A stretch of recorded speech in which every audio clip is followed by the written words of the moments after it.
What's up, world? Welcome back to Fade to Black Hip Hop Podcast. This episode number 3. Number 3, baby. I'm your host, Sporty Blacc. This your co-host, Joe Fade. Yes, sir. In the building, it's your boy Joe Fade, the Barbershop Talk once again, man. I'm so grateful and so thankful to be a part of this hip hop podcast with your boy Sporty Blacc.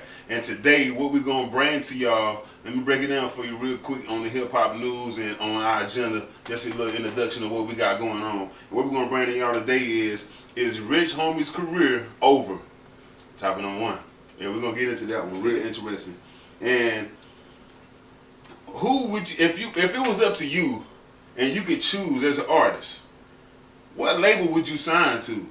You know, that's a very interesting question, and we want to get into that a little bit because it's a lot going on and it's not like it used to be. I'm just gonna put it out there real quick. And top 5 rap moguls in the hip hop industry today, 2017, which is, man, it's crazy right now on how much money some of these guys really making on and what they doing with rapping, where they taking it to, taking their lives to. Then, who is the real king of Memphis? We're going to stay on Memphis for a little bit because Memphis is definitely one of those cities and one of those towns. Tennessee, shout out to Tennessee, shout out to Memphis. Salute. And a lot of other cities, kind of had their turn. Now, it's coming back full circle to Memphis. Then we're going to touch on DJ Khaled, Grateful. Oh my God, this guy right here is going bananas. Ape shit right now. DJ Khaled always do it, but he coming back stronger and stronger and stronger. And then another one. We're the best. So grateful, man. And then it's some things going on right now. And who do you think should be the next president of Epic Records? Okay. And then and last but not least, how in the world did A Tribe Called Quest go platinum again? They older than me. I remember them when I came up. You feel what I'm saying? So I just think that right there alone within itself should deserve a whole show. But without further ado, we're gonna jump right into it, man. Is Rich Homie Quan dead or alive? Recently, Rich Homie Quan, he had did a show out in some of the small town in Georgia. I want to say Whiteley, Georgia. I've never heard of it. I'm from Georgia, but I've never heard of Whiteley, Georgia. But he got arrested for, I want to say, weed and illegal gun possession, things of that nature. But leading up to that, he had a lot going on with his career. Around 2014, I think he was at his peak. He was coming off a couple big singles. Collaboration project with Young Thug, them on the Rich Gang album. It did good, then he chose to go solo. And right after that, he hit with his biggest hit, that Flex, which did pretty good. Matter of fact, I think it went double platinum. Yeah, and Flex did pretty good. Everything was going good for him. And it had hit the Quan dance. He had all that going good. But the beginning of his demise was that, first of all, he said that Baby and the whole Cash Money people over there at Rich Gang, they didn't want to cut the check. And there's nobody surprised. Nobody's surprised. I was just about to say, that credibility over there with cutting the check is zero. So he, he distanced himself from that. Then when he had his big song I just spoke about, Flex, he was up on the TIG Think It's a Game. That's the same label that YFN and Lucci is up on. The CEO is a guy named Fly. And Rich Homie said the dude was, beating him out of his money, getting the money, going buying mansions and exotic cars and things of this nature. So he went into a lawsuit against the CEO, which basically put his career on hold, because if you suing your CEO, it's going to be kind of hard for you to put something out. So he was going through a lot of legal, situations. So he just was gone, MIA for a while. Then he got a new deal with Motown, which is traditionally more of an R&B blues type of record label, but lately they've been trying to make the transition into hip hop. And he dropped his latest effort.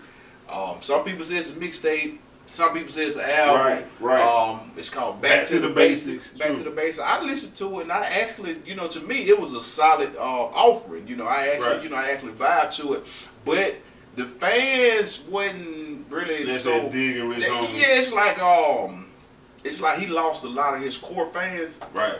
And with that new project, the release timing of it was kind of at the wrong time because it came out the same day that Kendrick Lamar dropped down. Oh man! So everybody was all about Kendrick Lamar. Knowledge, foolery, and I think knowledge is so kind of way heavy on the scale every time. He kind of it got slept on, so he dealing with that. So now it's in a situation where you on a new label, Motown, like I spoke on.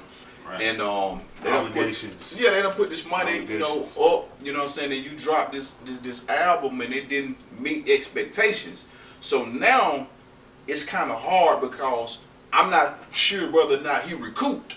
So if you didn't recoup off of your first album with this new label situation you got, it's gonna be hard to get a second album. So you face a possibility of being put on the shelf. Right. You know what I mean? So I don't really know, man. Me personally, I actually think that the kid is very talented, and I think for him to get his career back to where he had it and where he wanted to be at, he's gonna have to come up with another big time smash hit. Right. Okay. Now let's just go back a little bit. Rich Homie Quan, at this stage in his career, I think. I would go ahead and say that he, you had the freshman and sophomore. I would say he's definitely in the junior class, past sophomore. He's well established as an artist. Mm-hmm. And on the way to this show, got caught with guns, and he is being formally charged with possession of marijuana with intent to distribute.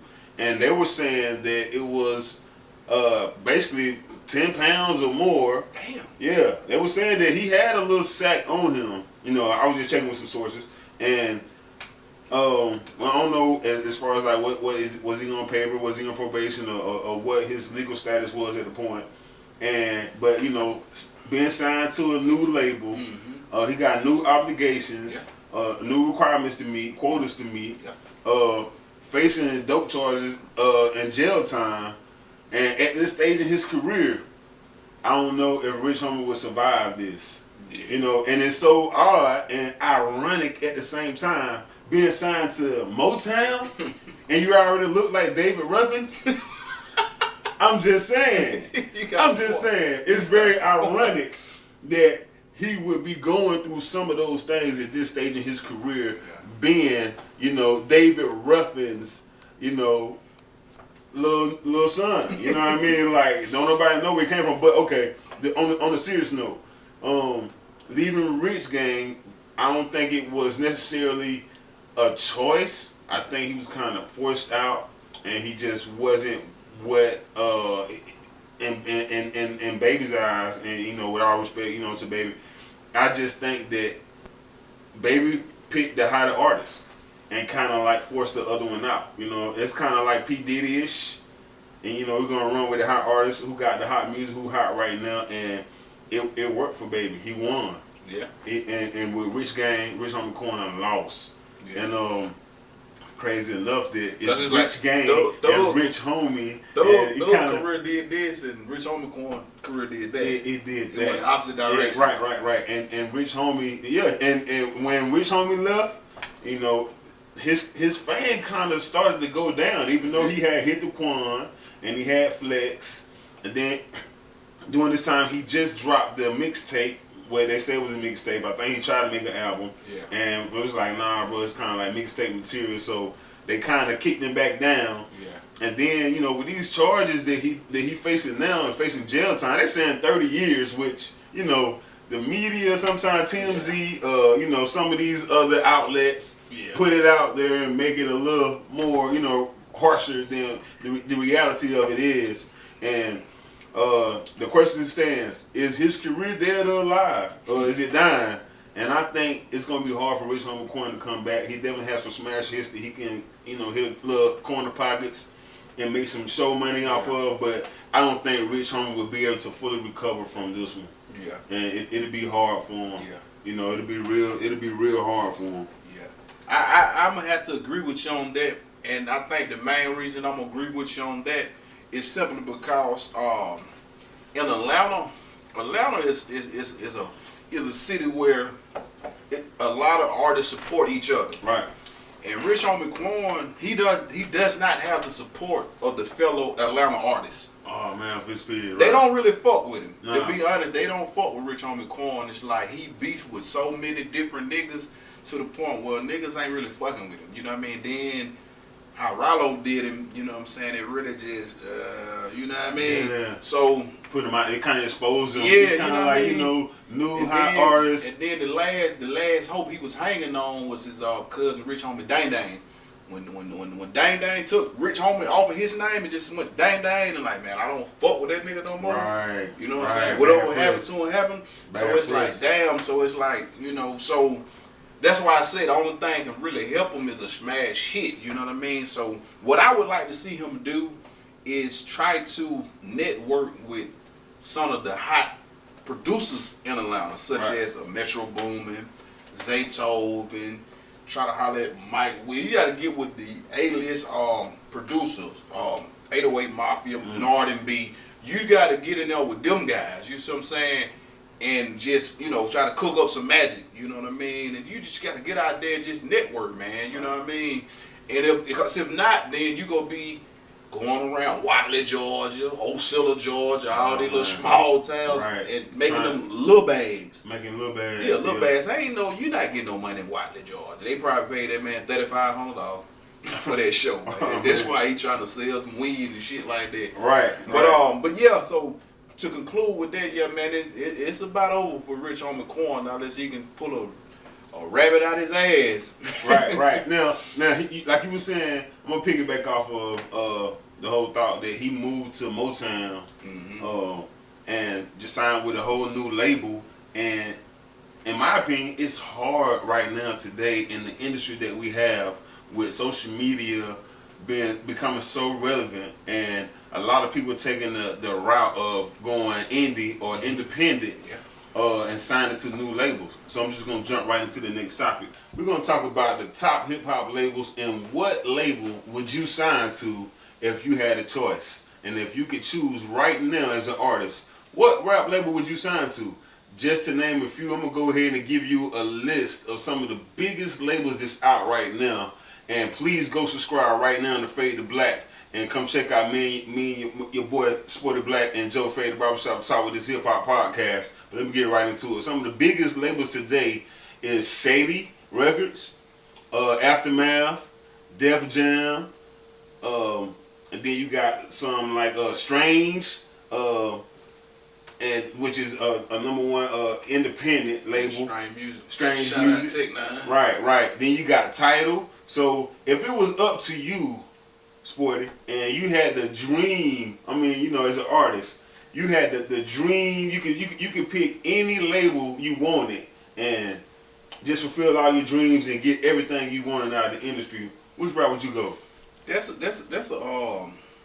hell of a question. That's a hell of a topic. Right. Cause I am an artist. True. Right now I'm an independent artist. You know what I'm saying? I got my own record label situation. You know what I mean? That I'm pushing. You know what I'm saying? I'm blessed enough, you know, to have distribution as well. And like he spoke about with the way social media is set up, you really don't necessarily need a label if you got a big enough buzz and a big enough fan base. You know what I'm saying? Let's say, for instance, you had 200,000-300,000 Instagram followers. That's enough people to promote and market your shit too. You know what I mean? You just gotta have the money to fund it. But let's say you wanted to get to a bigger point, you know, in your career, or you just seeking to have a label situation, but it's still two-sided.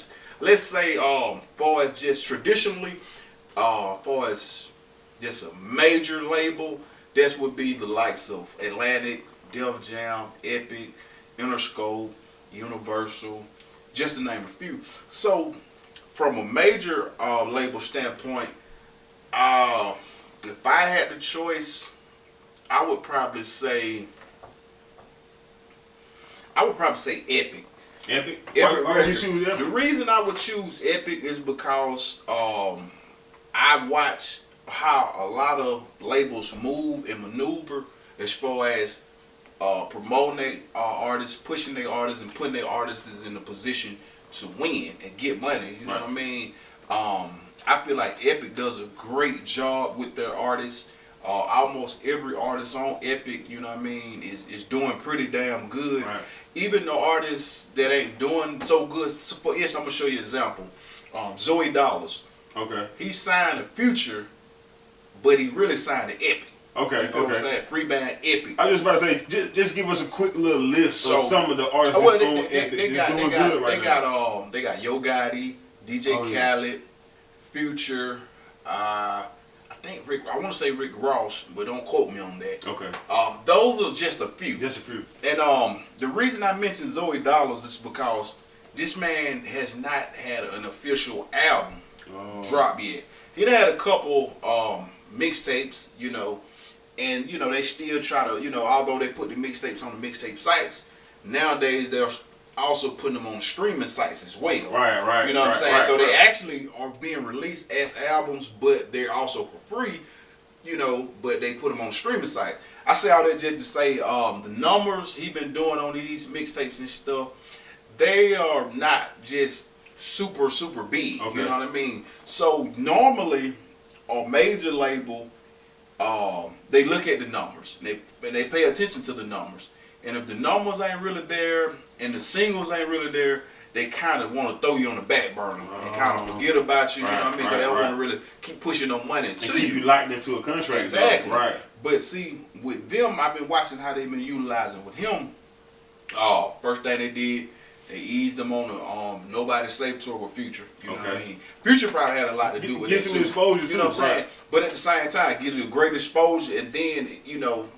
On the Nobody Safe tour, you got Future, Migos, Tory Lanez, Zoe Dollar, A$AP Ferg on certain stops, A Boogie on certain stops, Young Thug on certain stops. But Zoe Dollar is the only one I see that every stop they have, he the only one will actually have a meet and greet. Okay. So his people on his team, every stop they go to, you know, they will network with somebody and set up a meet and greet for him. You know what I'm saying? So they steady building his fan base, you know what I'm saying, and get people familiarized with him. You see what I'm saying? So from a major label standpoint, it would be Epic. If I had a decision to choose from, it would be Epic. Because I done seen Def Jam and Interscope, you know, guys, labels like that, just throw you on the back burner. But shout out to Rich the Kid. He just signed to Interscope, a new label situation. Shout out to him and the whole Rich Forever thing, campaign they got going with Famous Dick and Jay Critch or whatever. But also now, this question can go another way, such as what artists who has a label would you sign to? Because it's a lot of artists that have labels who has labels that's actually you know successful. Now, and one of the ones I didn't name that needs honorable mention is Good Music. Speaking of artists with labels, and Kanye West. Shout out to Kanye West. It's his birthday today. And shout out to Kanye West. He just turned 40, and with Good Music, he actually signed some great artists. And he's still an artist featuring on some of the tracks. And I know back in the day with Snoop Dogg and with Biggie, that was kind of like, is it a no to be on the same track with the person who run your label, or is that a good thing? And then you know you got guys now like Yo Gotti, like we said, they got Moneybagg Yo and a couple artists up under him, and you got Good Music, Kanye West with Good Music, that's making great music with his artists, and it's almost an imperative that you make a song with Kanye West once you sign his label, and it's kind of that'll kind of catapult your career. Yeah. Now, with that being said, you know you own your own label. Shout out to 83rd, you know, Sporty Blacc doing his thing, and you have artists. Yeah. And with the whole situation with Zoe Dollars being on tour and the way they trying to market him with the social media and everything, what do you think would be the right path to go down as far as like trying to get that rapper that's on your label that's not making a lot of music right now, or he's making the music, he got the material, but not the exposure that he wants to help catapult him and push him to make, you know, better music, new music. Well, I'm gonna stay on the tip with Zoe Dollar simply because I've been just, you know, I'm gonna feature my favorite artist, so I kind of pay attention to what he got going on, even with his artists. So I pay attention to Zoe Dollars, and he's from Miami. He's a Haitian, so he got the Miami crowd, he got the Haitian crowd, but he actually, coming from the South, he actually got lyrics and he got bars. He can rap his ass off. So what they've been doing, they've been kind of using that as the strong point. So not only they doing the meet and greets on every stop, they got this nigga going in to all the major radio stations where they do the freestyles and shit, like DJ Clue and different stations. He going in there, he ripping, he going in there, he going and killing everything. You know what I'm saying? Especially in the New York market, because that's a market that he can tap into just because he can spit. You know what I mean? Because niggas in New York, the fans up there, they still listen to niggas who rapping, who got bars. Who got bars. You know what I'm saying? So battle rappers. Exactly. You know? So that right there go give him another, you know what I'm saying, crop of fans. You know what I mean? So I just like the way they cultivating and making, you know, building his fan base up before the official album drops. And I think that helps the artist gain content and substance to kind of go into his next project, into that music and that art of work, to help him, you know, kind of gain that strong foundation and, you know what I'm saying, get some good organic experience. You know, especially going on tour with the likes of Future and touring with some of these guys that he's touring with. I think that is a great thing, and it's a good way to utilize an artist that you got signed on your label that's not necessarily popping, so to speak, but, you know, you're giving him good exercise and good practice to get out there and get that exposure and blast off that and catapult actually off that platform. And also he get money. That's the main thing. Instead of sitting somewhere on the shelf. Right. You know what I'm saying? Looking at his label mates like, damn, man, they popping, man. I can't even get out there with them. He run around getting the bag. So, and the other thing that I seen was, you got labels like Strange that's going straight indie and helping a lot of these artists, I feel like, you know, stay in that indie lane, that independent lane. And I think that's a very good thing. And with the likes of social media, man, there's so many different outlets that these artists can now channel out through and get that, you know, that look and get that kind of create a fan base and be seen without necessarily traveling here and there, there, because, you know, social media, you know, you can go 1,000,000 miles a minute standing in one place. You know what I'm saying? And you basically traveling out of space standing in one place. Shout out CeeLo. But and so, you know, I appreciate that, you know, just giving a little insight. And right now, we need the fans to get some interaction. So make sure y'all subscribe to Fade to Black and comment on these topics. And we're going to definitely reach back out to you. And we're going to read the comments. We're going to go back in it. And we're going to dissect it. And maybe, you know, bring it up on the next show. So fan love, you definitely have a voice on this show, Fade to Black, to where you can leave comments. And we're going to definitely go back and check these comments and review it. Maybe you can have the next topic on Fade to Black. Submit right now your subscription. And, you know, you're basically a part of this show. You know what I'm saying? We all family. Tell us, you know what I'm saying, what type of topics you want us to speak about. You know what I'm saying? But the last thing about the labels, if I had to sign to another artist, because there's several artists out there with labels. Some doing better than others. But if I was to sign, I would sign with 50 Cent. Ooh. That's who I would sign with. Why? Hold on. Okay. Now, before you say that, let me go into this real quick. Now, you got Shady Records. That's one of the top labels. And now, for the life of me, I'm not going to act like I know everybody that Shady got on his label. You know what I mean? I know probably some guys from D12, probably some, you know, some of his homies. He got Slaughterhouse, Joe Budden, Joel Ortiz, Cricket Eye, and Rush the 5'9". Okay. Now, then, you know, what I was saying, what I was checking from sources was Shady Records wouldn't be nothing without Aftermath. So on Aftermath, you have Mr. Shady himself, Eminem. Yeah. You got 50 Cent. 50 ain't with Aftermath no more. Oh, he ain't with Aftermath no more? 50 totally independent. Totally independent. But they had an umbrella. At one time. Aftermath, Shady, G-Unit. They had a real umbrella. A real tree, a real family tree. Yeah. Okay, now, then you had, Death Row was one of my all-time favorite record labels that was out, of course because of Tupac, and Snoop Dogg. Yeah. They were my dogs, with Daz. They had the Dog Pound, Daz and Corrupt, Goldilocks, man. They really had them guys on there that was dropping some hits. And Dre making beats, you know what I'm saying? Going crazy. And then you had Strange Music, of course, Def Jam. Most of my favorite artists of all times that, I grew up with in my era, coming out the 80s and early 90s, listening to music, as a little teenager, was Def Jam. And, number one at the top, I always thought Nas should have got that job before Jay. I'm a Nas guy, of course. I'm a Nas guy. I'm gonna go ahead and say that. I don't think Nas got the business acumen that Jay-Z has, man. Just looking at it now. But looking at it right now, I know what you're saying. I know what you're getting at. But when you think about who was one of the first ones to go independent, Nas was doing that way back when. Way back when. Now, that was 88, 89, 90 when Nas did that. And, and now we got artists coming back around full circle, going indie. You see what I'm saying? Yeah. That's the only reason why I say that. And then, of course, you got OVO that's starting, one of the rappers that's starting the label. Yeah. Man, OVO gonna do numbers because they got a lot of great writers over there. No diss, straight, straight money. And another great label was Cash Money. Cash Money was straight, and No Limit back in the day. No Limit Records. I don't know if y'all feel the same way I felt about No Limit and Master P back then. I couldn't wait to look in the back of that CD cover, man, to see who was coming out next. Yeah. The best market strategy in the world, Craig. You hear me? Right.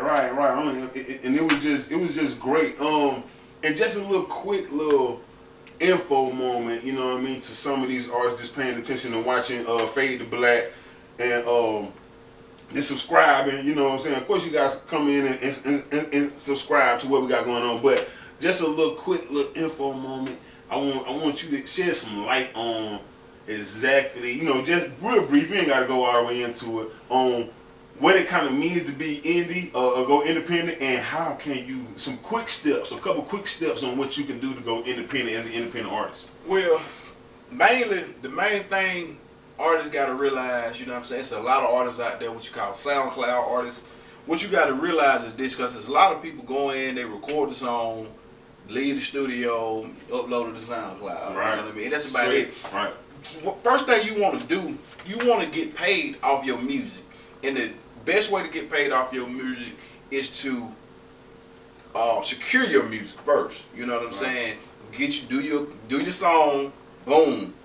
Go online, to the Library of Congress, go on copyright your song, probably $30, $35. Then after that, you want to register with a BMI or ASCAP or CSAC, one of those type of companies there to secure your publishing, because these companies, they make sure that you get paid every time your song is played. It's all about the monetization, of your music. Yeah. At the end of the day, that's what it's all about, right? And with independent, what that means is you using these sites, and basically you cutting out the middleman. Yeah, you cutting out the middleman. So once you like I said, once you register with, let's say, BMI is free. So once you register with BMI, it won't hurt you to go ahead and register with Sound Exchange as well. That's also free. Then, instead of uploading to just SoundCloud, if you really want to get paid, upload it to Spotify. You know what I mean? To these other streaming sites. You know what I mean? Because every time your song get played, you get paid. So what's the difference? What you mean streaming sites? It's a streaming site. You got Spotify. To me, that's the top one. Tidal's a streaming site. Apple Music, Google, so forth and so forth.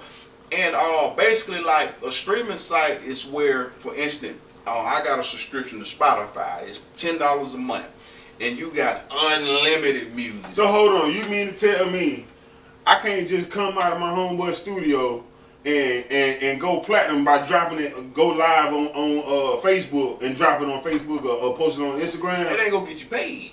Damn. You want to get paid, you put it on a streaming site, and basically they giving you pennies.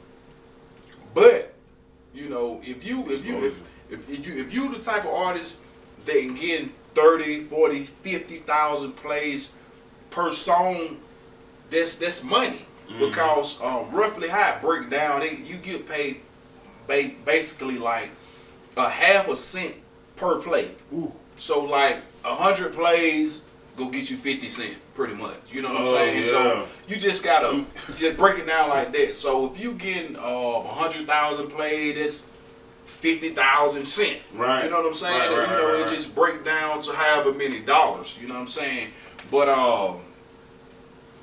the best site for any independent artist, you know what I'm saying, seeking distribution and trying to put your music out there and get paid for your music is TuneCore.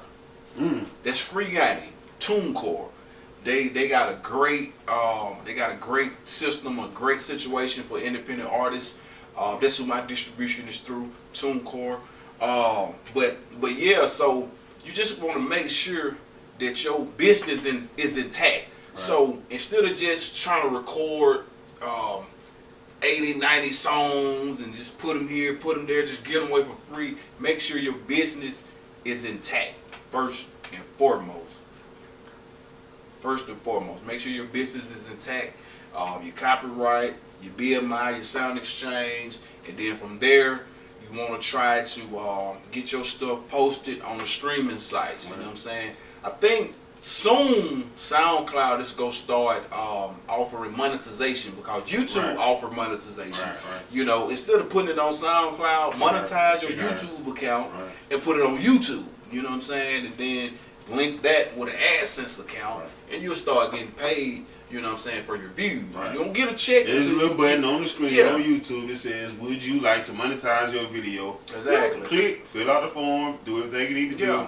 Boom, there you go. You should, if you hot and you banging, you getting some good numbers, you should be receiving some kind of check.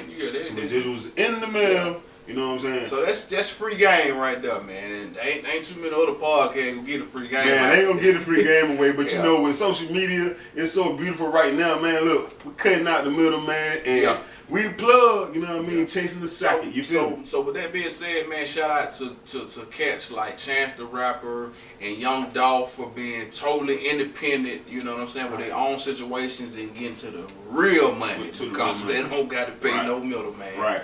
And with that being said, I think, you know, the evolution of that is what Dolph's trying to go with it, and most independent artists trying to go with it. You got a label and an artist at the same time. Where you're trying to go with it is to be a rap mogul.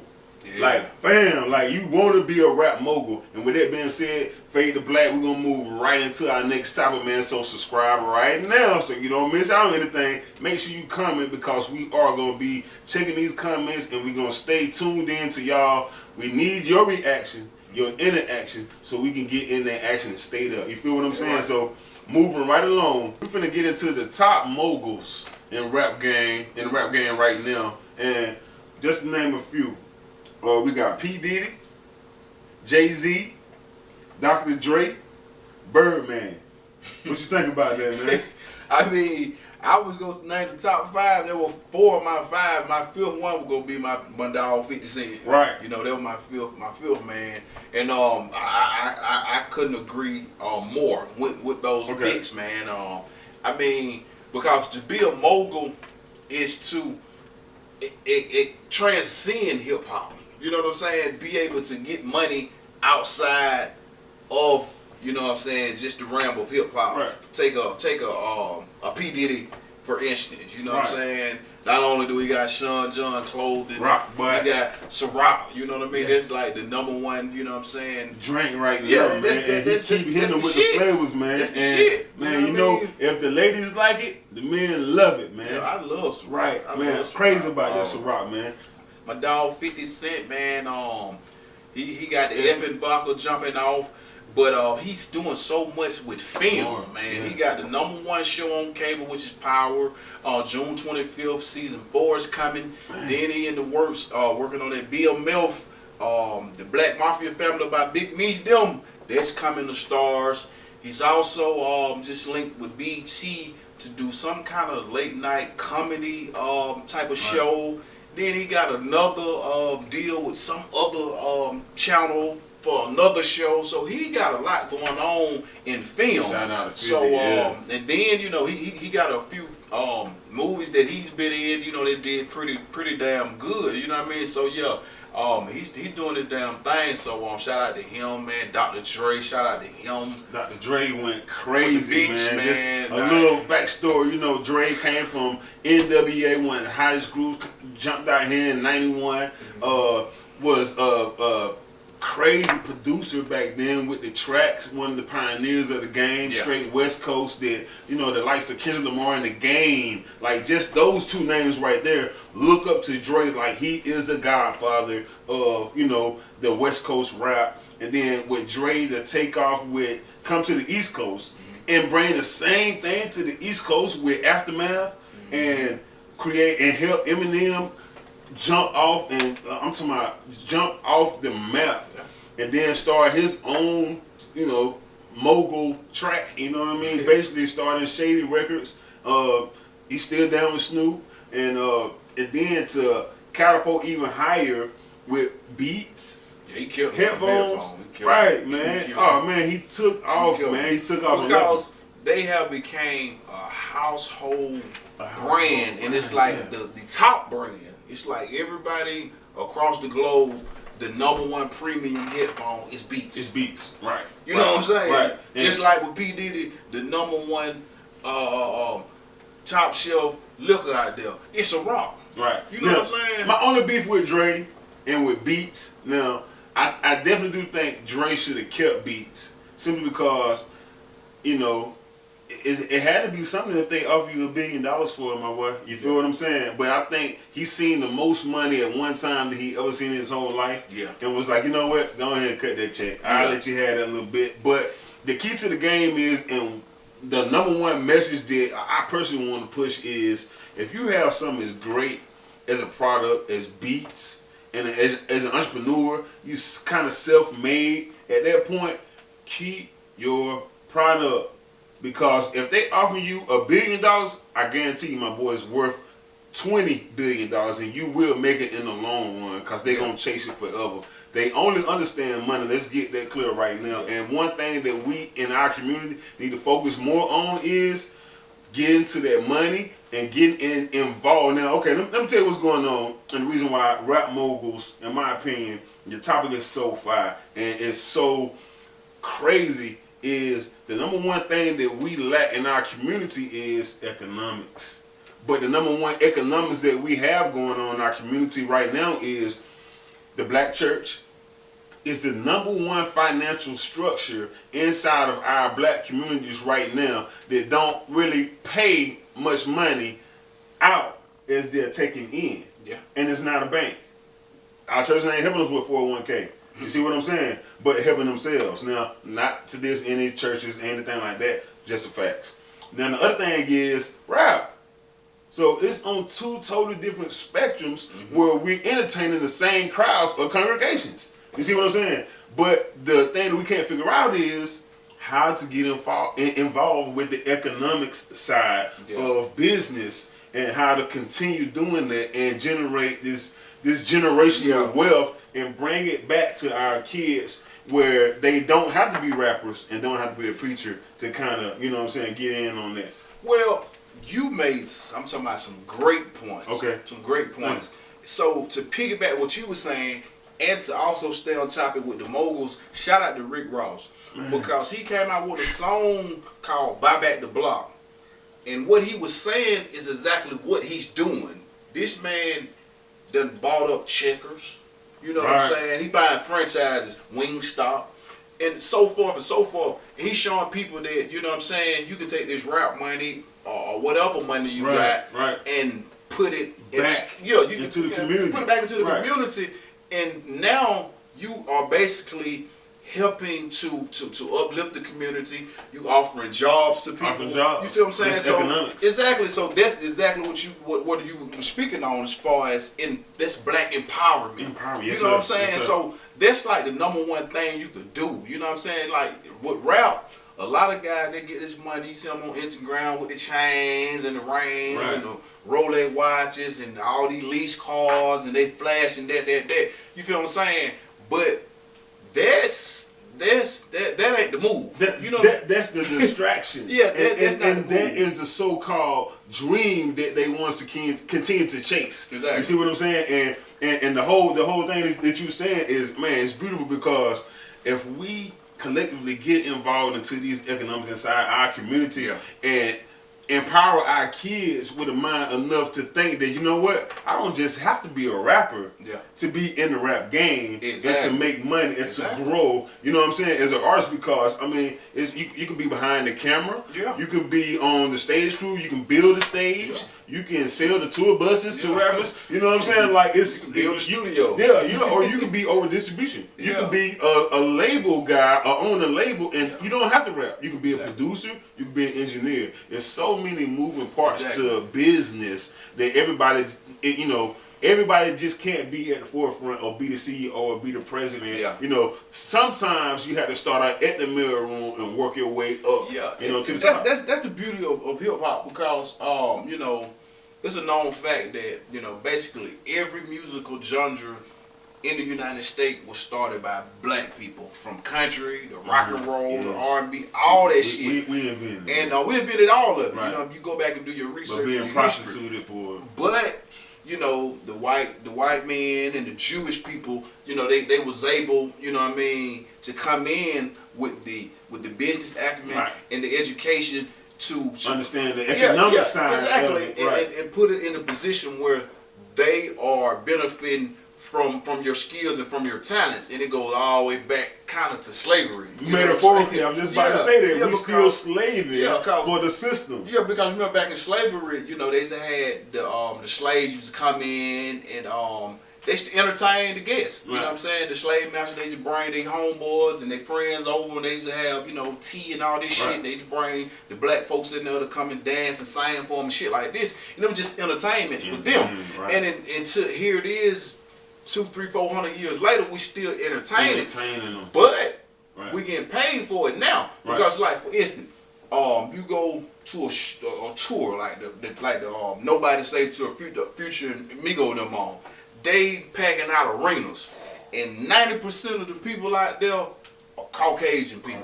They paid top dollar for these tickets to see these niggas on the backstage access that cost $2,500. Exactly. So the beauty of hip hop is that it's been the one musical genre that they have not been able to take from us. Although most record execs at these major labels are white or Jewish, but now they really are mad because they are kind of going out of business. Because of social media. And all these independent labels. Independent labels and spin sites. Exactly. So shout out to people like Eazy-E, shout out to Tony Draper, shout out to Jay Prince, shout out to Master P, shout out to Suge Knight, and so forth and so forth. All these guys that showed these guys that they could take, you know what I'm saying, that dirty money or whatever money they had. Like Master P took that $10,000 inheritance and turned it into a label and built the empire. So when niggas got that blueprint right there, niggas been running with it. It's so many ex-drug dealer turned CEOs. Now there's millionaires. I'm talking about it's too many to name. So this is one genre that they have not been able to take from us, and as things keep evolving, we basically get more and more grasp of this shit. You know what I'm saying? Now, as far as ownership the only thing that I would disagree with you on with that is that they're not necessarily, they can't take it from us, but I think they prostitute us through it. You see what I'm saying? Meaning, you know, you got this guy sitting at the top at this record label, and pretty much in a lot of ways, he has the last say-so to say, you know what, okay, spend that, and don't spend this. Yeah. You see what I'm saying? And a lot of times what they're saying spend is pretty much, you know, metaphorically like the Willie Lynch side of the music, Yeah. which dumbs down the audience Yeah. that is played to and sends a totally different message Yeah. than what it's supposed to send. And then, you know, young kids, they learn these songs, they learn these lyrics to these songs before they learn their homework, learn how to add and learn how to read. They know how to rap some of the most sophisticated Eminem rhymes and some of the most classic Nas rhymes before they know how to read and do their homework. You see what I'm saying? But I think what it is, what's making these labels go under right now is that these kids got more access to it. And the point I was getting to was we kind of have an opportunity to control our own destiny right now to the point to where I think it's time to do more Kendrick Lamar-ish type rhymes and put that message back out there and, you know, go back 360 with bringing knowledge back to rap and really let these kids know and let everybody know that, you know what, it's time to bring that knowledge back and it's time to get to some real money and cut out these CEOs of these record labels that's been prostituting our style for the longest because they're not taking it from us. But you hear it at the NBA games, you hear it on TV, you hear the little innuendos that reflect some of the hip hop music that came out over time. Yeah, you know what, right now, you know what I'm saying, hip hop is like, you know, they want to have the genre of hip hop, that they want to have another genre for pop music. Pop only stands for popular. But really, hip hop is popular music. It's popular you know music, right? Because hip hop culture pretty much drives pop culture. Right. It's not the other way around. But pop culture, the main thing about pop culture, which kind of took the R&B artists and kind of mixed it with the rap artists and came up with popular sound is, and the reason why it's so popular is because those guys still have writers. A lot of them still have writers. So that keeps the record labels in control, in more control, which what they don't have control over is the rappers that's writing, that's doing most of their own writing. Yeah. You know what I mean? And that's one of the things about hip hop. There's always been a stamp in hip hop, and your street credit come from you wrote everything that you got on your music. And ghostwriters was like a no back in the day, but we got guys like, you know, the Culture Vultures, you know what I'm saying? I ain't gonna say no names, but they popping, but you know, and we get mad at them for being so-called real rappers, but they're really pop artists. You see what I'm saying? Dressed in rapper clothing, dressed in rapper lingo. You see what I'm saying? But you know, just to stay on top of with the rap mogul, I think we at a very great time in music and hip hop and in the world where our community can actually get involved in hip hop or get involved in economics through hip hop by, you know, creating that same music and creating jobs and, you know what I'm saying, just doing the best we can and you know, just piggybacking on like I said, creating platforms and opportunities, man. Yeah, opportunity for empowering, you know what I'm saying, the community. That's what it's all about. And there's a lot of guys out there doing just that, man. So shout out to everybody, you know what I'm saying, who's pushing the culture forward. Right. And I have a prediction. I'm going to say within 10 years, you won't see no more labels. The only thing you're going to see is independent artists. And the basically the conglomerates is just gonna be the streaming sites such as Apple Music and a Spotify and, you know, iTunes, stuff like that, the streaming site. But just labels, it's so many of them fold and they gonna continue to fold. Because if you think about it, what actually do they do now for you? You know what I mean? If you already popping, you don't really need no label to do nothing for you. Right, you got a fan base, you really don't. You know what I mean? Because social media gives you direct access to the fans. Right. Okay, subscribers, go in and comment right now on Fade the Black Hip Hop Podcast on YouTube and check us out, man. Leave your comments and let us know what you think about the rap moguls and labels of hip hop today and how they can encourage economics. You see what I'm saying? Shout out to Jay Prince. This man got over 100 acres of land and cattle. You know what I'm saying? Like doing his thing. Right, man. He's doing big things now. Big things. Now we're gonna go back to Memphis real quick and get on the topic of who is the real king of Memphis. Yeah. Cause it's up in the air. Cause we got these guys rap beefing about, man, I'm the king now. Or I mean, not necessarily I'm the king now, but you know, when you get into the ego thing, with the rap beef, and really, man, y'all should go sit down. This side saying go sit down because I'm the king, and the other side saying, nah, man, I'm really the, I'm really the king. I'm really the top one. So and this is what it boiled down to. With a city like Memphis, you know what I'm saying?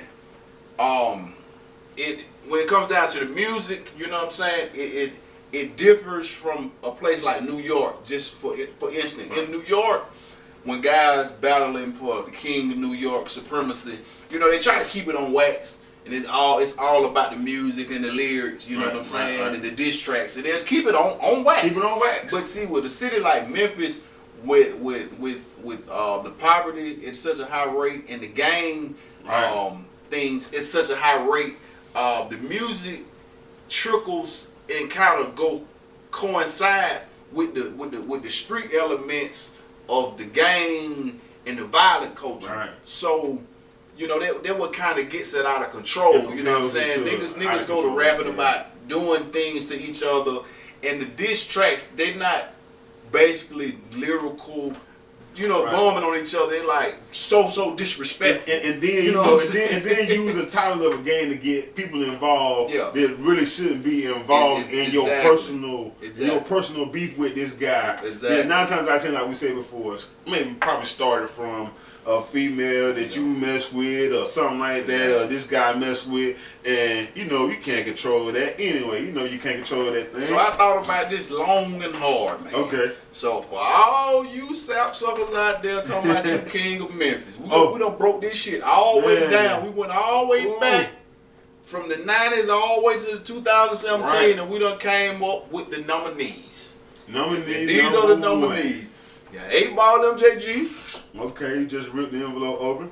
You got Project Pat. No, you got Young Dolph, you got Yo Gotti, and you got Juicy J. Man, see, that's why I disagree, bro. You got Juicy J. Listen, man. Now I feel I feel 8 Ball and MJG now. I feel that 8 Ball and MJG now. They right up there at the top because I'm gonna shout the pioneers. You know what I mean? The frontiersmen out. They went out there when it wasn't a lane. They created one. Exactly. Now they get the first nomination. Okay. The second one it has to be the sources that I check and the what I know about Project Pat. Okay. Project Pat was that dude. Yeah. It probably didn't reflect so much on the songs that he had. He went and did some time, and I definitely think he would have had a stronger influence. But it's in between, in my opinion, where the third nomination goes to 3 6 Mafia and DJ Paul and Juicy J. And those top 3 there. Project Pat fall into that same umbrella with all of them. With 3 6 Mafia. When I say Juicy J, I'm gonna say Juicy J with DJ Paul as an honorable mention. They kind of, and when I break down my synopsis on this, it's gonna kind of intertwine the whole 3 6 Mafia as well as Project Pat, who is the brother of Juicy J. So it's gonna all make sense. So he in the equation.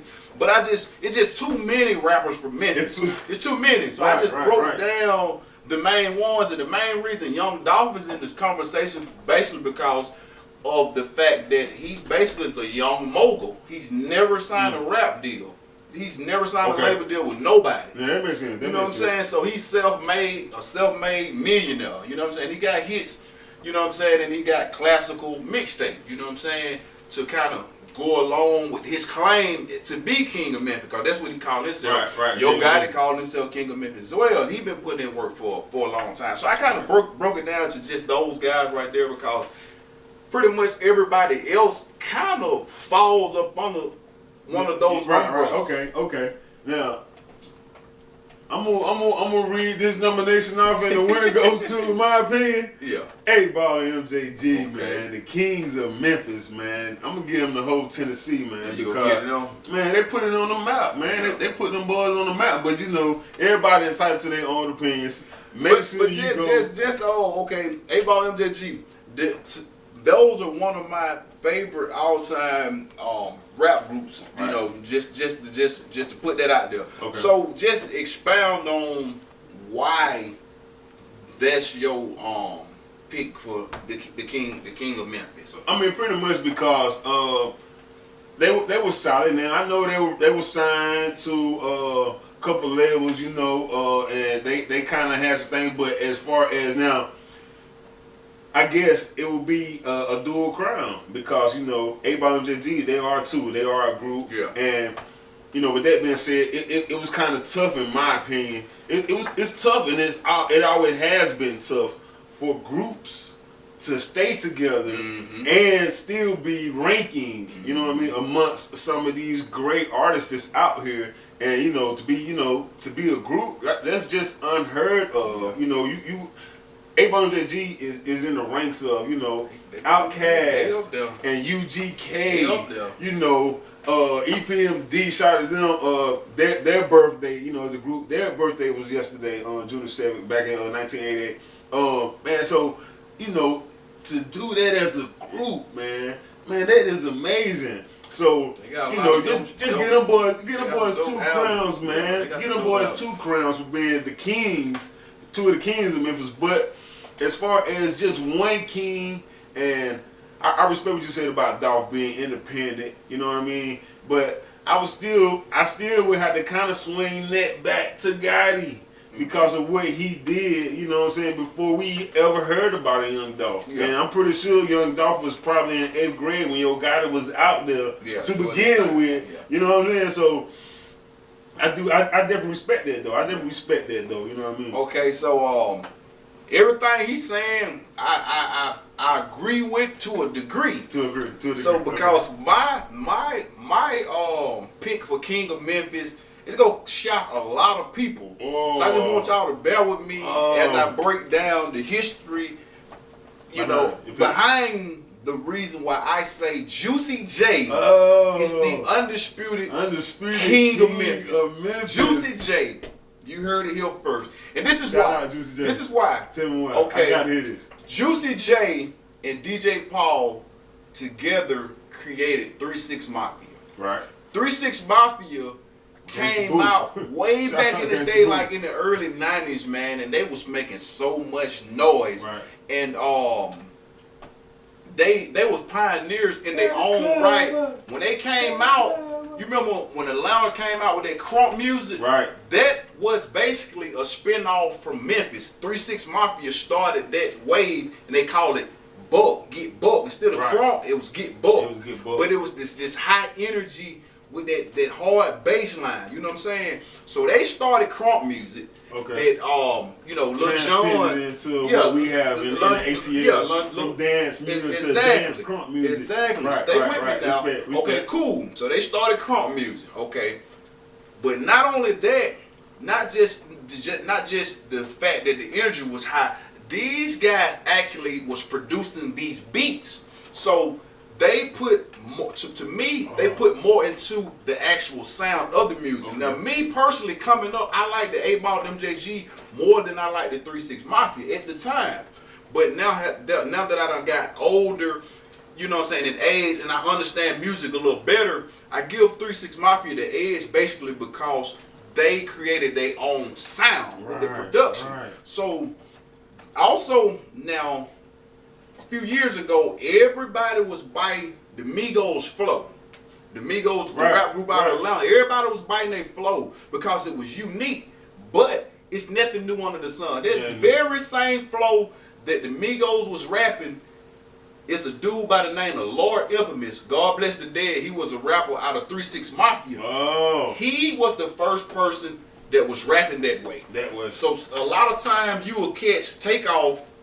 He's a member of Migos. You'll see him wear the Hypnotized Mind shirt. Right. Shout out. He's slick giving you letting y'all know that this dude. Who he came up listening to. Yeah. You know what I'm saying? Because that's who he got his flow from, Lord Infamous. So they started crunk, and then the world famous Migo flow, they started that. Okay, cool. Then when they had the movie Hustle and Flow, it was, you know what I'm saying, in Memphis.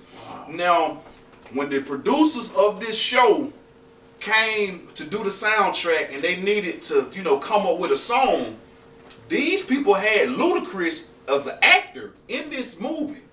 They didn't go to him for the music to make that song. They didn't go to 8 Ball MJG. They didn't go to Yo Gotti.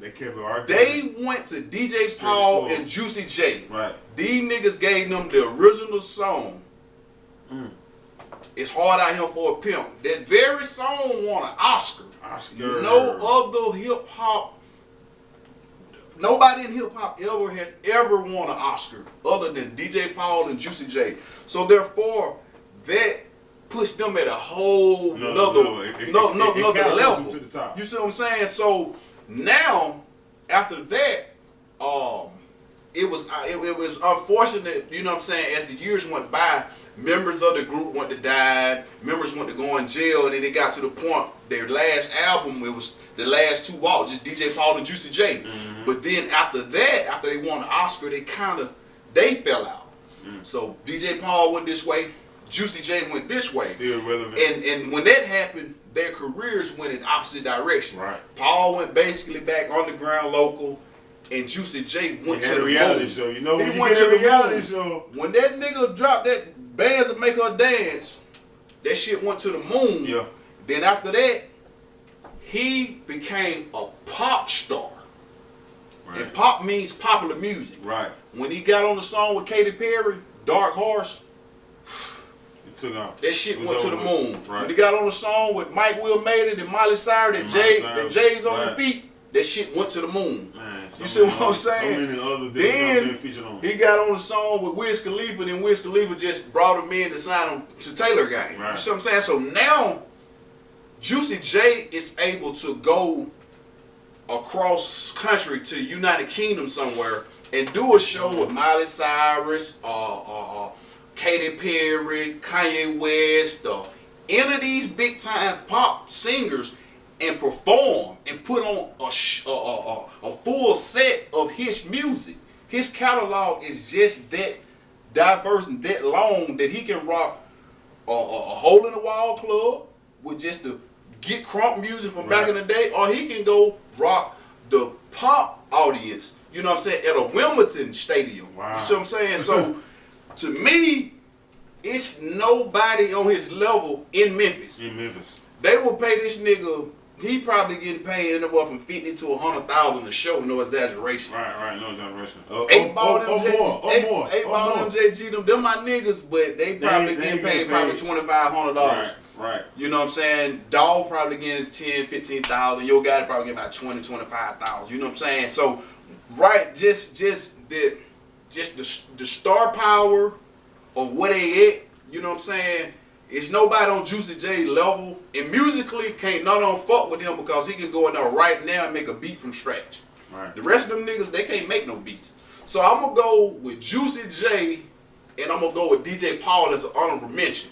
Now DJ Paul, he also called himself King of Memphis. Juicy J don't call himself King of Memphis. Oh, okay. He don't be standing that shit. Right. You know what I'm saying? And most of the time, with the ones that don't claim it really be the ones, because I'm gonna tell you the truth. Don't ever call yourself a real nigga. Yeah, so that's basically what it boiled down. When you check Yo Gotti KOM, King of Memphis. Young Dog say he King of Memphis. DJ Paul say he King of Memphis. Everybody MJG, they say they not kings. They say they gods. I respect that, but I just, but that's just the reason why I say Juicy J. You know what I'm saying? I thought about that shit long and hard and unbiased as I could, because man, MJG is like my favorite rapper. Man, MJG, man. That's my nigga. Pimp Tank, man. That was that dude, bro. But yeah, I got to go, just keeping it all way, unbiased, I got to give the Juicy J. Juicy J. All right, respect, man. And with that being said, man, Juicy J, you are the winner. You are the king of Memphis. King of Memphis. So the rest of you niggas, Fade the Blacc said it right here, man, on this hip hop podcast. Juicy J, you are the king of Memphis. KOM, that's your title right now, man. Where you crying proudly, bro? Get in the comment box and let us know whether you agree or disagree, and tell us who you think the king of Memphis. Right. And see, without further ado, with that being said, we're gonna slide right on into the next topic, which is who. And just give me a top 5, or go in right now and continue commenting on each topic that we bring to you. Who are the or which group were the top groups? Top groups of all time. Of all time. Oh man, that's now right. The top groups of all time. Now, Spoiler, give me your top 5 real quick. I'm gonna give you my 5, but it's not gonna be no particular number. It's definitely not. Not no particular number. Okay. And when I get this 5, I want y'all to know something. When I give my top 5s of anything, I try to take the bias out of it. I try to be unbiased, and I try to approach it from a professional standpoint. I try to gather as many facts as I can and statistics and all this kind of stuff. So with that being said, off the rip, Outkast. Outkast. I was gonna say off the rip, Outkast. No, with that movie. Off the rip, NWA. For obvious reasons. I got to throw Wu-Tang in there. Gotcha. I got to throw Wu-Tang in there. And I'm not the biggest Wu-Tang fan, but they were so deep and so talented. You know what I mean? It was just certain individuals within the group that I was crazy about. I'm crazy about Method Man. I was crazy about ODB. I was crazy about Raekwon and so forth, because each one of them showed just so much diversity and talent. Ghostface Killah was always my dude, man. Him too. Ghostface Killah was my dude. Okay, so those 3. This is where it gets tricky at. I want to go. Right now it's difficult because I got 8 Ball, MJG, UGK, and 3 6 Mafia. I got all 3 of them. You know what I'm saying? Bunched up together. Okay. I'm gonna get the nod, although I just gave y'all, you know what I'm saying, a whole big thing about 3 6. I'm gonna give the nod to UGK simply because Pimp C to the South is so influential and monumental. People don't really understand how influential Pimp C was to the South. He to the South like Tupac was to the West. You see what I'm saying? Like, that's why you hear so many artists to this day always shouting out Pimp C, because he did so much. You know what I'm saying? Rest in peace, man. He was one of the dopest producers coming out the South. He created a sound. A sound. To the fact that people still, you know what I'm saying, ride that wave. You know what I mean? Shout out to Big Crit, because he reminiscent to Pimp C. Because like I said, Pimp C, basically, he was so gifted at sampling those soulful sounds and melodies and putting that hard 808 with it. You know what I'm saying? It was just real smooth. That he cultivated a unique sound for UGK that a lot of people are still riding that wave. And it was just so real and so true to what he did and what he was doing. And I've never heard a whack UGK album. A whack UGK album just don't exist. 2017, you can go put in Riding Dirty. That shit came out in 96. You can put that shit in right now, and that shit gonna still ride and sound better than 70% of the stuff you hear now. And Bun B, oh man, he's one of the most underrated lyricists out, but he's one of the dopest out. You know what I'm saying? You can ask Jay-Z about that, man. So UGK definitely in the equation. Then after that, I'm gonna throw. It's tough because right now I got Hot Boys, I got G Unit, and I got Dipset all balled up together right there. You know what I'm saying? They all right there for that last point. But and the reason I say those 3 because each one of those groups, they showed us what it was like to have a dope ass group, but also have each individual, you know what I'm saying, be able to step out and go solo and still be dope. You know what I mean? Just for that, I'm gonna go with the Hot Boys.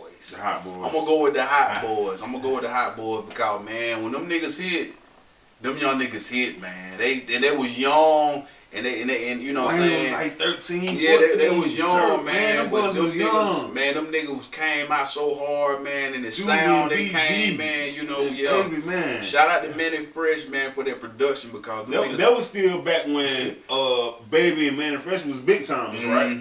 Yeah, Hood Manny Rich, Fresh man. was producing everything. Everything, man. You know what I'm saying? But I used to love to hear Manny Fresh do the intro on them tracks, man. Yeah. Oh my God, So man, you that got was Hot crazy, Boys, man. Hot Boys. But you know, like I said, you got Dipset, you got G Unit, you got 8 Ball MJG.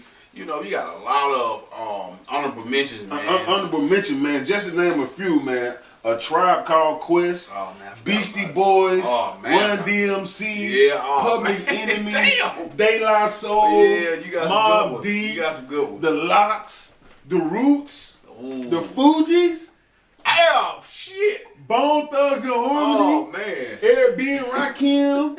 You got Gangstar, Yeah. Ghetto Boys. Yeah. You said UGK, Yeah. EPMD, Salt and Pepper. You see how hard it is? Man, G Unit. It's hard to pick Man, five, that's crazy. You got 8 Ball MJG, you said Pete Rock, and CL Smooth, the Dog Pound, Yeah. Boot Camp Click, Houdini, Dodge in the Face. Like, this just to name a few, man. Well, give us your five, then. my five would have to be. Since you say Outkast, I'm gonna say Goody Mob. Okay. You see what I'm saying? Or let me just say Dungeon Family as a whole. Okay. That's gonna always be my number one. Yeah. Forever. You feel what I'm Yeah. saying? Mine too. You know what I And said just first. as far as the flavor, we forgot about Rough Riders.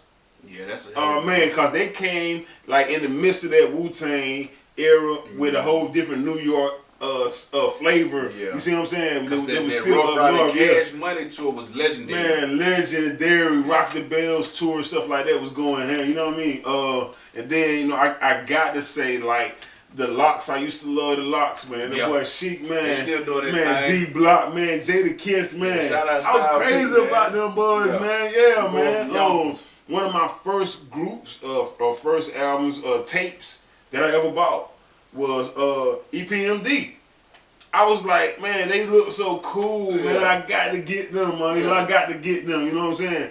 Bone Thugs and Harmony, man. Yeah, shout out to them Man, niggas. and see those kind of like step timelines in They my did. life. You know They what I'm did. saying? Like when I first heard Bone Thugs and Harmony, I first figured out that I had a brother. You know what I mean? Yeah. I grew up for 13 years thinking it was just me and my two sisters. You know Yeah. what I'm saying? My three sisters. And then Bone Thugs and Harmony come out, and I got a brother. So you know what I mean? That was like a major stamp in the timeline of my life. You know what I mean? And the Fugees. Who could forget L Boogie? Man. And Wyclef Jean coming through, man, making Ready some or not, music. Hey, here I come. hey. You can't hide. I said nobody move. Man, I was You crazy better about them, ride. man. Man, yo. And then the Roots, they kind of just set their place Yeah. in hip hop. Yeah, they timeless. And you know, timeless, Yeah, they timeless. You know what I'm saying, with the hip hop, man. Yeah. My boy Blacc Thought, man. Listen, bro. Listen. Shout out Quest Love. Man, yes, man. So, groups like that, man. Calypso. You know what I'm saying? Oh yeah. God, man, them boys Well, came you- through you- some twins. You coming through with some Man, hey. yeah, like that was them dudes, Yeah. man, back then. And you know, being a group, it was so hard to be a group and stay together. And I know I said it before, to be a group and to stay together and to stay relevant as a group. And you know, more than one mind. What is it? Great minds think alike, and two or more minds The crazy together can thing make the about, great. man, all these great groups you just spoke on, man, I totally agree with all of those. But the funny thing about it, here it is, in this day and age of hip hop, it seems like the group is just dying out. It's not a lot of Right. groups. And shout out to Migos for bringing the group back. Yeah, shout out to and, Migos and you for know, that. and Quavo Takeoff and Offset, Offset was yeah, just man. like, you know what? Quavo was like, you know what?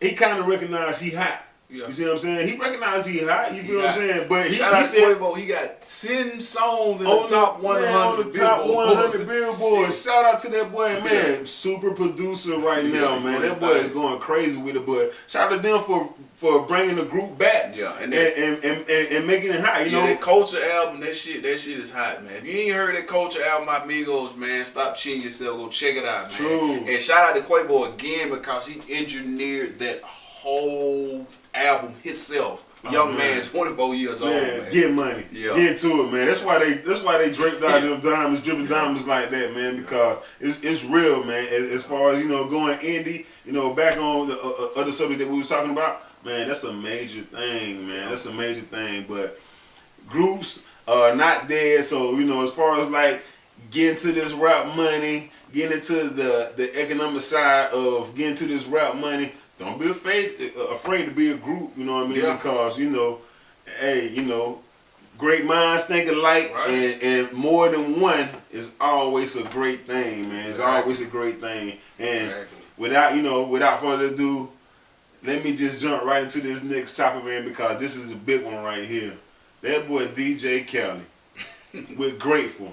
Yeah, I follow DJ Khaled on Snap, man, and I can watch DJ Khaled Snap all day long, man. He got so much energy, and one thing that I like about DJ Khaled is he got a positive vibe. Man, he got a great positive vibe, and he speaks so much positive affirmation. If you know anything about the secret says that you always speak positive affirmation into your life. The positive things and the good things that come out of your mind, out of your mouth, are the things that you invite into your life. So it's kind of like what that says is if and he stays in a good headspace all the time too, and that's part of speaking positive affirmation. The secret says it's good to do simple things like to have a pet, like a dog.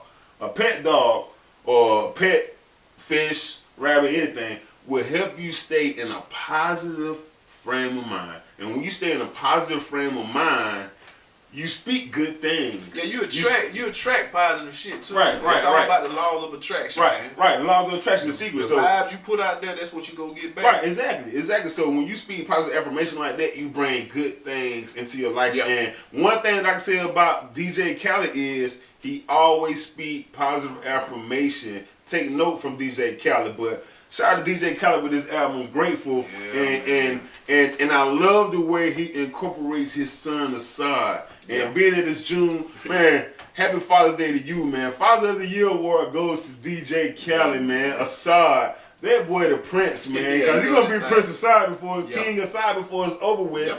And when you think about it, man, he already getting checks and he ain't able to cash right now. You see what I'm saying? He got money he ain't even seen yet. For the Grateful album, right? So shout out to Assad, shout out to DJ Khaled. Oh man, I'm excited about the album Grateful getting ready to come out because DJ Khaled, man, he's always had the knack and ability to just can hear certain people on songs and put it together and make that shit a hit. You know what I'm saying? Just like the song he got out now.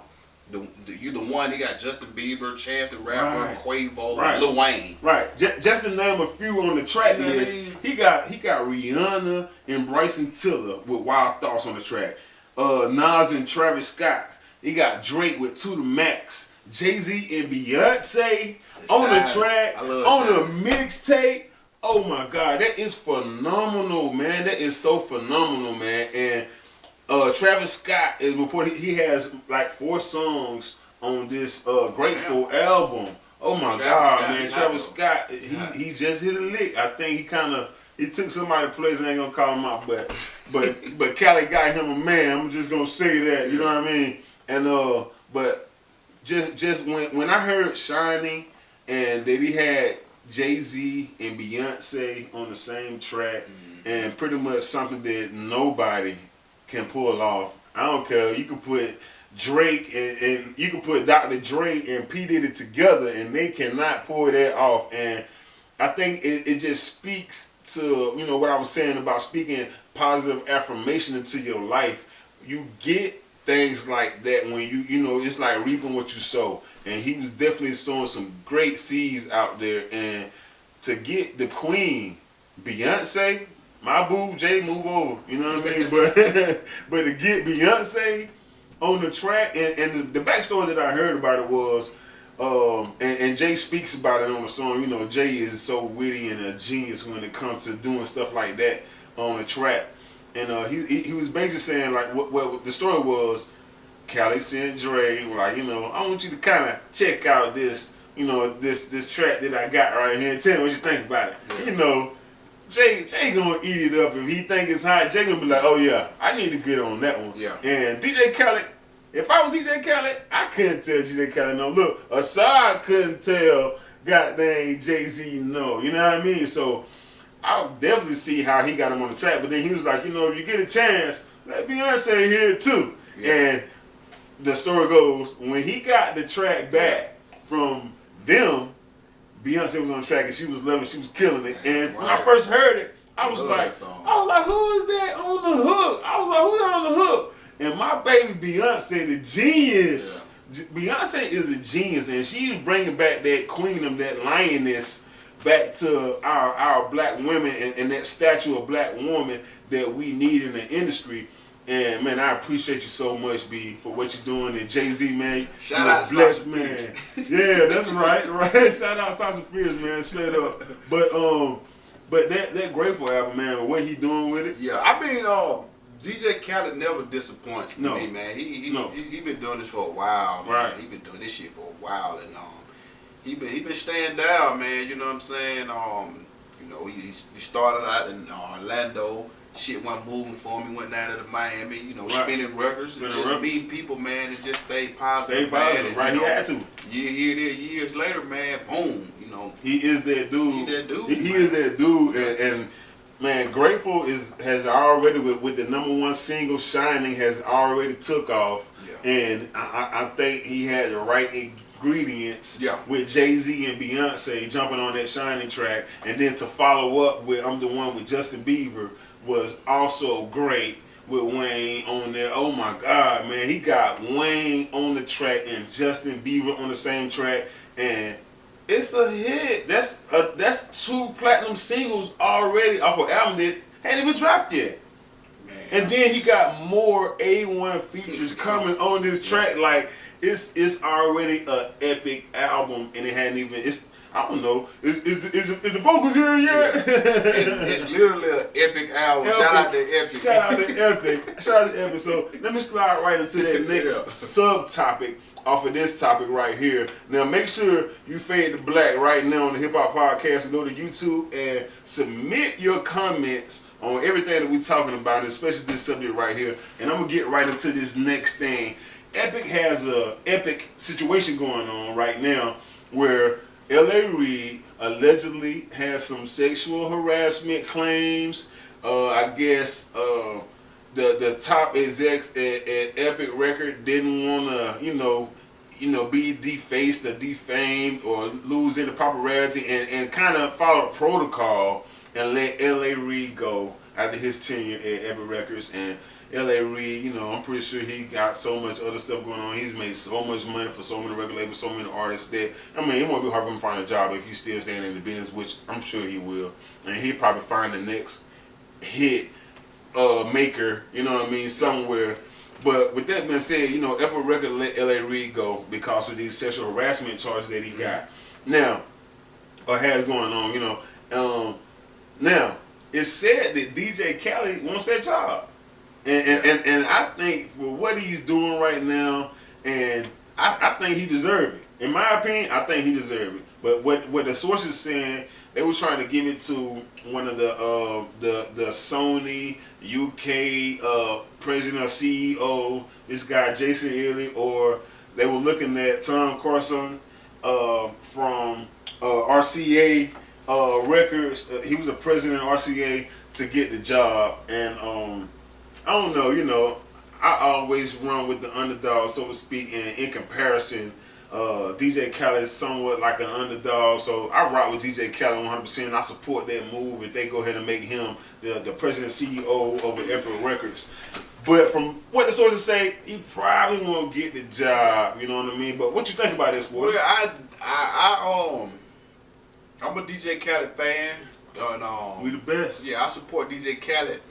But right now, just looking at DJ Khaled, he's a great self-promoter. You know what I'm saying? You know what I mean? So I think if I'm Epic Records and I'm looking to fill that position as the president position right there, I wouldn't give it to DJ Khaled. Basically, based on this, you got to look at his track record from being a CEO of his own label, which is We the Best Music. Okay. Okay, so when you look at that, you look at the people up under him, because that's what he gonna be in control of, is managing other artists' career. Right. Now we see what he's doing with his own career. It's taking off. You know what I'm saying? But now you go to looking at, okay, what the hell is Ace Hood at? Right. You know what I'm saying? You go to ask those kind of questions. You see what I'm saying? And he had a reggae artist on his label. I forgot the dude name. What? Gunplay? Nah, not Gunplay. No. Gunplay was Maybach Music. That's Yeah. Maybach Music. Okay. He had like 3 artists. I'm thinking Jay. You said reggae. I'm thinking Jay. But when you think of the 3 artists, the only one you really just come to mind is Ace Hood. You feel what I'm saying? Right. But when is the last time you heard or seen Ace Hood other than on Instagram with his shirt off? Nah, I seen him when he worked across in BET and he dropped them diamonds out that watch. When his bezel malfunction. The whole bezel malfunction. Yeah, so since the bezel malfunction, it's been over with for Ace Hood. You know what I'm saying? So DJ Khaled last album he came out with I Got the Keys, whatever the name of that album was. Ace Hood went on Instagram or whatever. He was like, tell that nigga Khaled to use them keys to let me out this damn contract. You know what I'm saying? So he's unhappy with being over there. And then you just ask yourself, like, well, damn, this nigga coming out with all these damn albums and he don't rap. So he always kind of put people, you know, in positions, you know, to get on these tracks. So why, here it is, this, you know, came out with all these songs. Why in the hell have we not heard Ace Hood on none of these songs? So, you know, you got to ask yourself those type of questions. So is Ace Hood in, do he got Ace Hood's best interest? I don't think he do. So you got to look at that shit internally, like what's going on over there. You see what I'm saying? So, and if it's something going on, you need to sit Khaled down. You know what I'm saying? If you sit him down and you ask him these questions, you see what I'm saying? Then he need to tell you what's going on with that situation with that artist. You see what I'm saying? Because if it's something personal, then you and this artist need to sit down like men. And y'all need to hash it out or part ways. You know what I'm saying? Because I think when Ace Hood said something about he wanted out the contract, it was reported that Khaled said he got to pay, Ace Hood got to pay him $1 million to get out the contract. So, you know, that's sucker shit. You feel what I'm saying? So, if I'm an artist on Epic, you know what I'm saying, I'm looking at that, I'm like, man, I don't want this nigga, you know what I'm saying, to be my damn president or CEO. You know what I'm saying? If he had a business like that. If he doing, you know what I'm saying? So, me personally, I don't think he's the man for the job, you know what I mean, just because of how he's handling We the Best, which is his own label. His own label, you feel what his own artist. If his own label isn't prospering and his own artist isn't prospering and he isn't promoting his own artist, I ain't know where in the hell I'm finna put him over a roster of multiple artists. Check the credentials on you the know resume. Although some of the artists on Epic, he has a good business working relationship with Future, Yo Gotti, Rick Ross, and so forth and so forth. But still, you know, that's neither here nor there because there's other artists on there, and it's, you know, he's got to be in control of recruiting new artists. You see what I'm saying? So it's all about your how you manage and handle situation with artists when it comes down to that type of position. So I don't think he's the correct fit. You know what I'm saying? I just don't. I don't think that would be the correct move. I can't say who would be. Right now, I forgot the black lady name who's kind of running the day to day. In the absence of L.A. Reid, I forgot her name, but right now I feel like she's doing a damn good job, and I'm all for, you know what I'm saying, our sisters, you know, doing good. So I'd rather see her do it than bringing some white dude from the United Kingdom over here to try to, you know what I'm saying, push Future album. Come on, man. You know what I'm saying? So before they do that, I'd rather see DJ Khaled. I don't want to see no old ex-CEO from RCA. What the hell RCA ever did? Them folks ain't, you know what I'm saying, I ain't real with them putting out no good hip-hop album. So now, so I think Epic, what they need to do, they need to continue to let that sister run this shit. Give her a 90-day to 6-month probationary period and give her a status quo to meet. And if she meets that, if it ain't broke, don't fix it. Okay. You know what I mean? Because she been there, she just got promoted, you know what I'm saying, in the absence of L.A. Reid. You know what I mean? And sometimes there will companies go wrong. You know what I'm saying? They have an executive that you know has to leave or retire or get fired or something happen. Right, then they have somebody to step up that already like an intern. Yeah, like an intern. They familiar with, you familiar with what's going on over here in this company. Right. So shit go run more smoother than trying to bring somebody brand ass new to come in and try to learn all the inner workings and then try to, you know, deal with these personalities. I mean, even though DJ Khaled is in Epic, you know, like kind of like here, and the lady that's running it now doing her intern, she has more knowledge of the front office, basically what you're saying. Yeah. And, which is a better move for Epic right now. And then for her to remain in the front office. with her, she's not an artist, so she's gonna be more invested into the artist. You know what I'm saying? Opposed to DJ Khaled, which investing in his best interest. Hell yeah, he gonna be his best interest. Right. So damn right, he want to be the president of Epic. So it'll be biased. Yeah, it would be biased. Yeah, it would definitely be biased. You know what I mean? You want somebody that's not, you know, got no, like I said, no self-interest in it. For an example, when Jay-Z took over Def Jam.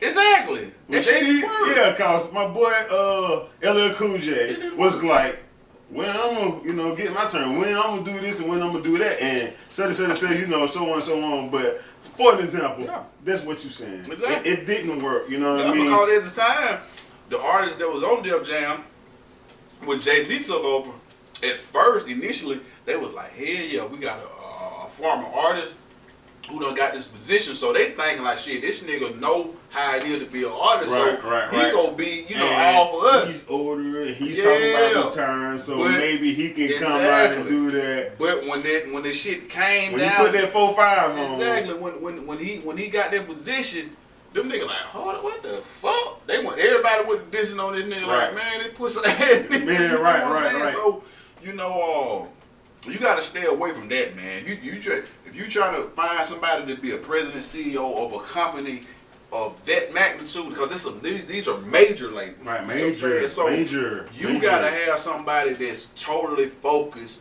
on the best interest of all the artists of the company, the company and the business. Right, I definitely understand that, and I, you know, good example using Jay-Z, and I kind of piggybacking off of that, and we're gonna slide right along. Once again, Fade to Black Hip Hop Podcast. We are taking comments. We need your interaction as an audience, you know, to kind of help us gain thought and some intel, and you know, just to see what y'all thinking, man. So make sure subscribers subscribe and leave comments. Make sure we get your messages. I mean, even if you just say, hey, Joe Fade, you know, hey, Sporty Black, you know, make sure y'all put something down so we can go back and check the mail pretty much, and you know, kind of see what's going on, track our progress at the same time. And let me slide right into that using Jay-Z as a PowerPoint to bounce off of. Alright, now with Jay-Z being a very tenured rapper, very successful, I think they're saying Jay up to about $3 billion now, worth about $3 billion now. Like that's some good numbers. It depends on what source you read it from. Cause one source might say $1 billion, some might say $3 billion, some might say 800 million. Right. But when you put him and Beyonce together, that's $1 billion couple. Right. $1 billion couple, just point blank. But with Jay-Z being the age that he is, you know, older rapper, now they're saying that Jay's coming out with a secret album, and you know, the question is, will you listen to it? Now, with that being said, you have a Tribe Called Quest just went platinum. How in the hell is that possible? Not in the bad way. I'm asking a very positive question. Like, how in the world are Snoop Dogg still dropping? I'm still here, you know, still kicking it basically. And the Tribe Called Quest, you know, not only are they, you know, an older group that hasn't dropped in forever, they just dropped and went platinum. So how in the world, how you feel about this, boy? I'm glad that they did that because this is why. First of all, shout out to Q-Tip, man. Shout out, man. But, to the whole Tribe Called Quest. Right. Who died? Was it Phife Dawg? I think it was Phife Dawg. Okay, yeah. R.I.P. to Phife Dawg. So it just shows the importance of having a loyal fan base.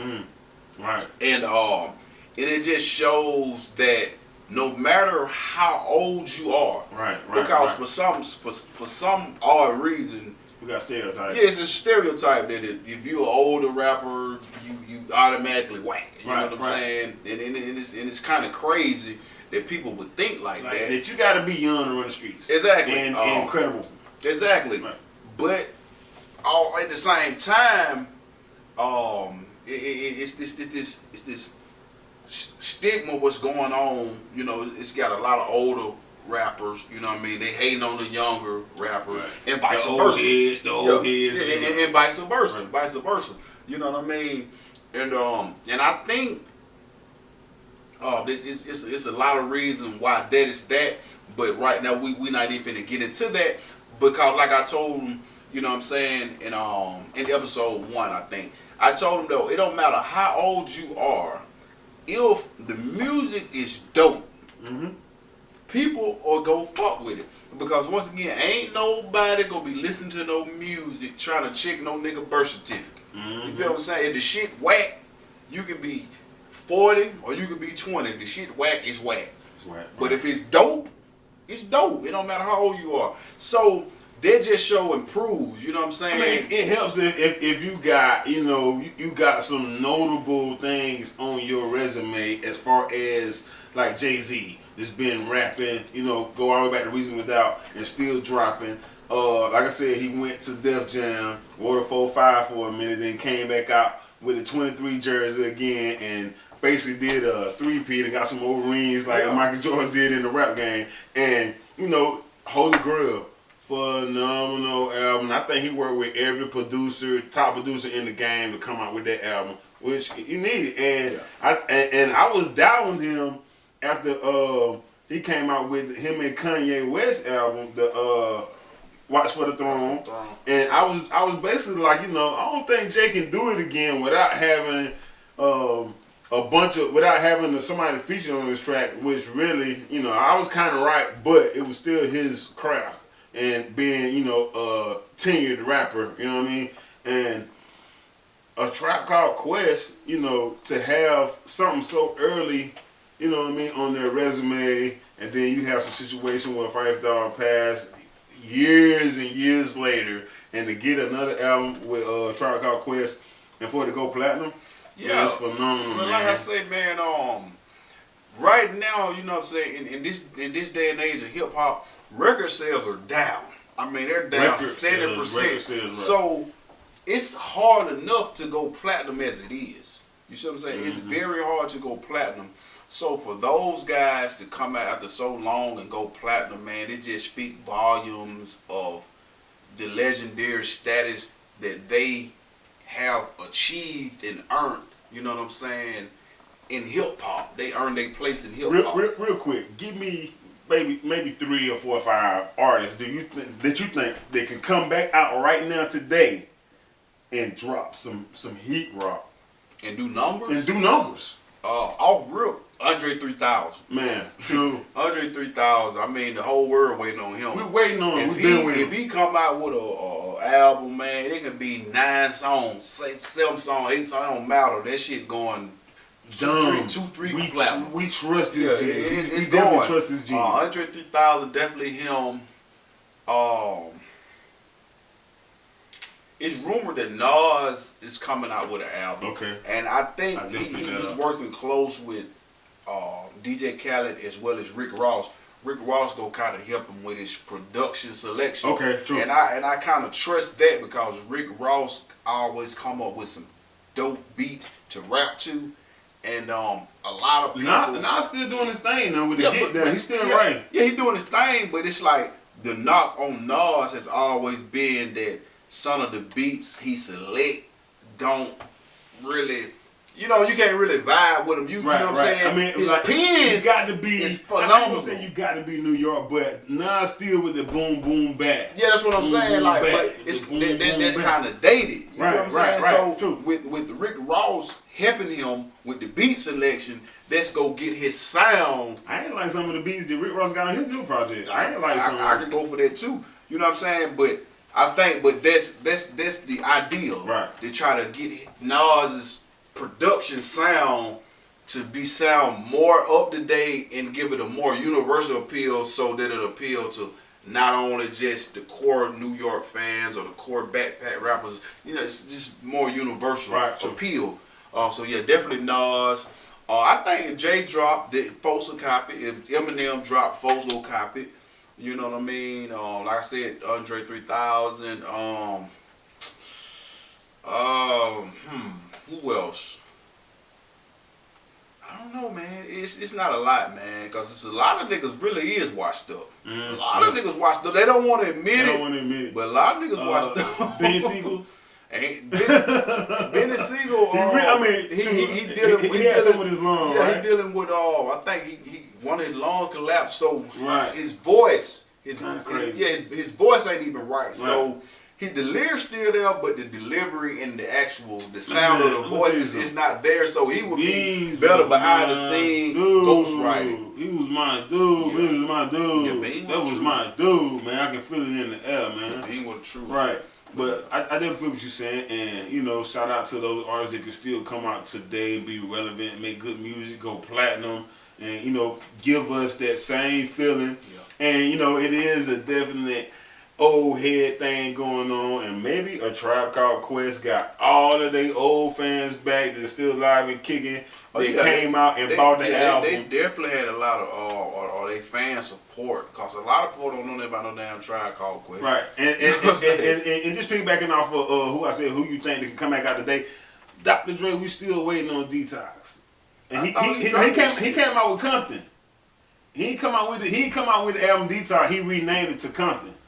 And it was something with beats, and he did all that. That shit didn't really sound all that to me. Right, I think he over-engineered it for the sound to get through beats. You know what I mean? I don't know what he did. He had some hidden sounds in there that you had to go buy beats to hear the hidden sounds. Yeah, that did niggas. This just that wasn't really. That when you just overmarket. Oh shit, yeah, you know right. Okay. Like, over-engineered. Yeah, sometimes you just gotta put the music out there. Shout out to Dr. Dre though. He should have just came on. I think he was trying to build a prestige, and it took 20 years of prestige. Yeah, I wasn't feeling that shit. I don't know, man. Who else? Come out right Lauryn Hill, did she come out, or the Fugees come out? You know what I'm saying? Folks gonna copy. Folks gonna copy. And shout out to Lauryn Hill. Her and Nas get ready to go on the tour. We just praying that Lauryn Hill, you know, be's on time. Right. You know what I'm saying? Yeah. Woman's artist. She just be on her own thing, spiritual, man. And you know, great shout out to L Boogie, man. That's still my boo too, man. Mm-hmm. Yes, sir. So with that being said. Okay, last but not least, the very last topic, man. I just want to give a super duper shout out from Fade to Black Hip Hop Podcast to that boy Chance the Rapper, man. Right. He will be honored at this year's BET Award for the Humanitarian of the Year, man. Right. That guy been doing a lot for the city of Chicago, the inner city, the school system. He donated like $1 million to the inner city. And the Chicago Bulls, I think they matched him and also donated $1 million. So he's doing a lot, you know what I'm saying, for his city, his home city of Chicago. So I just want you to know, and BT definitely wants you to know, that your good work and good deeds are not going unnoticed, young man. Keep doing what you're doing, brother. We need more and more artists like Chance the Rapper, man. True. And I heard Chance the Rapper was actually dropping off checks. Yeah. Like the money that people, some of these guys throw money in the strip club, the same money that they throw in the strip club, Chance the Rapper is dropping it off at the curb to homeless people. He's putting it in schools. He's doing a lot of positive things with his money. Exactly. And I think that was the whole message behind, you know, one more label try to stop me. You know what I mean? So, you know, he don't try to stop him from doing what he's doing, because he's definitely putting some positive vibes out here for and leaving some very positive footprints in the game for a lot of these young rappers to follow behind, and he's doing it at a very young age. So he is, man. Humanitarian Award is very deserving, and you know, shout out to Chance the Rapper, man, for doing your thing, man. I support you, dude. Big look, man. Yeah. But other than that, man, I need all of y'all to go subscribe. Make sure you like this video. Man. You can hit that little blue button to turn on the notification to be notified every time we drop new episodes, man. But with no further ado, man, I'm Sporty Blacc, your host. This is Joe Fade, your co-host, and we are Fade the Blacc Hip Hop Podcast, and we're signing off the next time. Man. Yes, sir.